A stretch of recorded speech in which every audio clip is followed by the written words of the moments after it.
Good evening and welcome to 365 Days of Amazing Stories with Theo Mayer. Here we are on day 219 of 2024, and I'm continuing. Maybe I'll even finish the story of the water lily and the prince. The prince, finally, he rescues his beloved. It's two of them. They make their way back to the prince's father's palace and kingdom. His mother and father had been mourning for him because it had been over 10 days since they had seen their son. The prince thought it had only been a few hours. He'd been so caught up in his struggles to bring the water lily to that rock, the rock that was beneath the huge tree along the river. There he had spoken the words, "Crabby man, water lily woman," and the two had been brought back to their natural form. Now, as you might remember, the prince's mother insisted that the wedding be celebrated almost immediately. All of the important people were given invitations. They came right away, and it was only within a few days that all preparations had been made. Everyone arrived, and there was a great celebration. The two were married, and we might think now, did they live happily ever after? Well, the prince and his beloved both began to have this nagging feeling, of course, from really the minute they got back to the prince's kingdom. They began to have this nagging feeling about the two elder sisters who were still at the hut and had asked the prince to rescue them.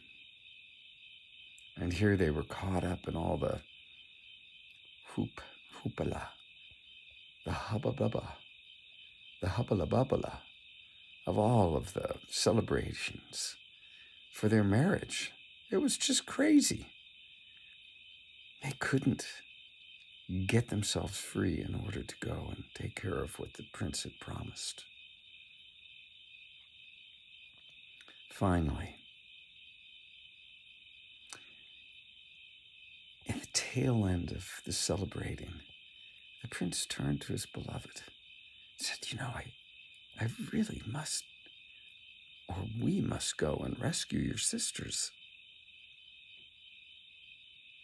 Now it was interesting because they were out and had kind of out in the garden, one of the gardens that was around the palace. And it so happened that there were some birds close by. And they were, again, shaming the prince for having not already gone and rescued the two sisters of his beloved. They both quietly listened because both of them could understand the language of the birds. And they looked at each other, and without saying a word, they made their way to the stables. They saddled 2 horses, and then 2 more. They rode on 2 of those horses and led the other 2. When they got to the hut, it was fortunate that the witch was away, because who knows what she would have done. The elder sisters had had a dream and knew that the prince was coming with his beloved, their sister. And when they arrived, they were already waiting. Now they had done something. They had baked a cake for that wicked witch, one that would send her off to another world never to be bothered again in this world, or never to bother anyone in it again. They placed it out in her kitchen where they knew that she would see it, hoped that she would eat it. And then they rode swiftly away and back through the prince's kingdom. Now it so happened that when the witch returned, as was her way, she did not check in and came in the night, and after her travels was hungry, and she saw this delicious cake awaiting her and devoured it.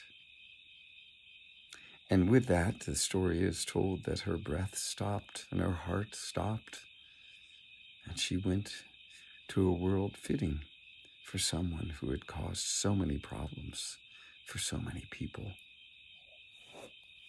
The two eldest sisters came to live in the palace with the king and the queen and the prince and his beloved, and in not very many days had found husbands for themselves.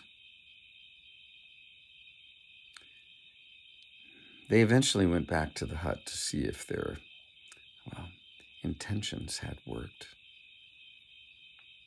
They burned everything to the ground, but not before extracting from a room that was buried in the earth a great amount of golden flax that had been spun. They returned with this. It was precious and worth a lot, allowing everyone to live in great comfort for the rest of their lives and for their children as well, so I've been told. And so now we might be able to say that while the prince and his beloved's two sisters lived happily ever after. Okay, hope you enjoyed.